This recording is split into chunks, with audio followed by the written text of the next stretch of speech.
بہت سارے لوگ ہوتے ہیں کہ جو کسی بیماری میں مبتلا ہو جاتے ہیں، کبھی کوئی ان کو ایسا مرض لگ جاتا ہے کہ بڑی دوائیں کراتے ہیں، اس کا بڑا علاج کراتے ہیں، لیکن اللہ کی مرضی ہوتی ہے، انہیں وقتی طور پر کوئی علاج کارگر نہیں ہوتا ہے، کوئی دوا کام نہیں کرتی ہے، تو ایسی صورت میں وہ بیچارے بہت پریشان ہو جاتے ہیں، وہ اپنی زندگی سے مایوس ہونے لگ جاتے ہیں۔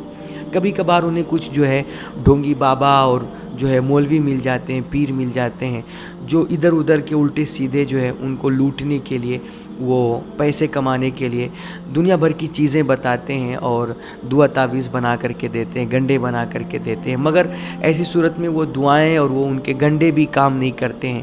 تو پھر کیا ہوتا ہے، اس پریشانی کے عالم میں، اس مرض کے عالم میں بندہ چڑچڑا ہو جایا کرتا ہے، اور پھر کبھی کبھار اس کا خدا رسول سے بھی بھروسہ اٹھنے لگ جاتا ہے۔ تو میرے بھائی، خدا نہ کرے کبھی آپ کے ساتھ ایسا کوئی معاملہ ہو، لیکن اگر کبھی آپ اس سچویشن میں مبتلا ہو جائیں اور کوئی بیماری لگ جائے، کوئی مرض لاحق ہو جائے اور اس میں کوئی دوا نہ کام کر رہی ہو، کوئی علاج نہ کارگر ثابت ہو رہا ہو، تو ایسی صورت میں آپ کو مایوس نہیں ہونا ہے۔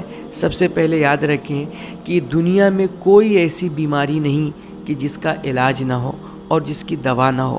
تو آپ کو سب سے پہلے یقین رکھنا ہے کہ ہماری جو بیماری ہے اس کا کوئی نہ کوئی علاج ضرور ہے۔ اب آپ کو وہ علاج ڈھونڈنا ہے۔ علاج ڈھونڈنے کے لیے ہمیں ادھر ادھر نہیں بھٹکنا ہے، ہمیں ڈھونگی مولویوں اور کمانے کھانے والے باباؤں کے پاس نہیں جانا ہے۔ ہمیں سب سے پہلے قرآن اور حدیث کی طرف رجوع کرنی ہے۔ ہمیں وہ دیکھنا ہے کہ ہمارے نبی نے ہمیں اس کا کیا علاج بتایا ہے، قرآن نے ہمیں اس کا کیا علاج بتایا ہے۔ تو ہمیں اللہ اور رسول کے بتائے ہوئے علاج کو اختیار کرنا ہے، اور یاد رکھیں یہ جو اللہ اور رسول ہمیں علاج بتائیں گے میرے بھائی، یہ 100% یقینی اور گارنٹیڈ ہوں گے، تو ہمیں ان کا استعمال کرنا ہے۔ اور یاد رکھیں، آپ کوئی بھی وظیفہ جو قرآن میں آیا ہے یا حدیث میں بتایا گیا ہے، آپ اس کو ٹرائی کرنے کی نیت سے نہ پڑھیں میرے بھائی، آزمانے کے لیے نہ پڑھیں، بلکہ آپ اسے جب بھی پڑھیں تو اس یقین کے ساتھ پڑھیں کہ یہ میرے نبی کا بتایا ہوا وظیفہ ہے، میرے نبی کی بتائی ہوئی دعا ہے، یقیناً اللہ ہمیں اس کے ذریعے سے شفا دے گا۔ تو آپ یہ یقین اور اللہ کی ذات پہ بھروسہ رکھتے ہوئے آپ جو بھی پڑھیں گے، انشاءاللہ اللہ آپ کو شفا ضرور دے گا میرے بھائی۔ تو آپ جو بھی عمل کریں، جو بھی وظیفہ کریں، جو بھی دعا پڑھیں، پورے یقین اور بھروسے کے ساتھ پڑھا کریں۔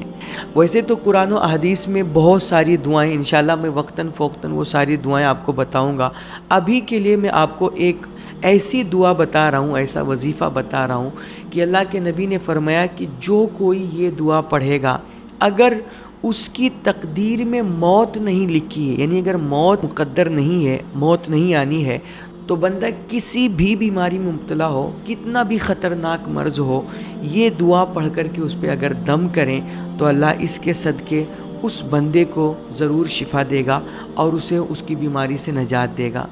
وہ دعا یہ ہے: اسأل اللہ العظیم رب العرش العظیم ان یشفیک۔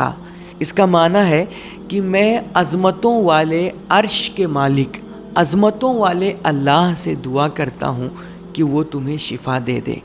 کہتے ہیں 7 مرتبہ یہ دعا مریض کے سامنے پڑھنی ہے، اس پہ پڑھ کر کے دم کرنا ہے۔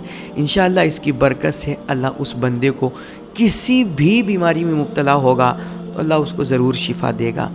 اور اسی طرح اس کو 11 مرتبہ پانی پر بھی پڑھ کر کے دم کر لیں اور مریض کو وہ پانی پلائیں، اس سے اور زیادہ جلدی یہ دعا اثر کرے گی۔ اسی طرح اگر آپ خود بیمار ہیں، خود مریض ہیں، تو آپ یہ دعا اپنے لیے بھی پڑھ سکتے ہیں اور خود پر پڑھ کر کے دم کر سکتے ہیں، مگر اس وقت اس کے پڑھنے کا تھوڑا طریقہ صیغہ الگ ہوگا۔ اگر آپ خود بیمار ہیں، خود مریض ہیں، تو اس دعا کو اس طرح پڑھیں گے: اسأل اللہ العظیم رب العرش العظیم ان یشفینی، ہے نا؟ دوسرے کے لیے پڑھنا ہے تو آپ کیا پڑھیں گے؟ اسأل اللہ العظیم رب العرش العظیم ان یشفیک، ہے نا؟ اور اگر خود کے لیے پڑھنا ہے تو کیا پڑھیں گے؟ اسأل اللہ العظیم رب العرش العظیم ان یشفینی۔ اس طرح آپ اس کو 11 مرتبہ 7 مرتبہ پڑھ کر کے اپنے آپ پر دم کریں۔ اول و آخر 3 بار درود شریف بھی پڑھ لیں۔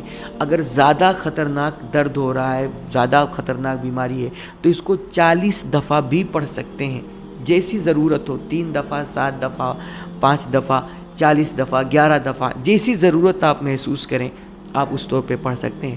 حدیث پاک میں 7 مرتبہ آیا ہے کہ آپ کسی بھی مریض کے سامنے یہ 7 مرتبہ دعا پڑھ کر کے دم کیجئے، انشاءاللہ اس کی برکت سے اللہ اس کو ہر بیماری سے ہر مرض سے نجات عطا فرمائے گا۔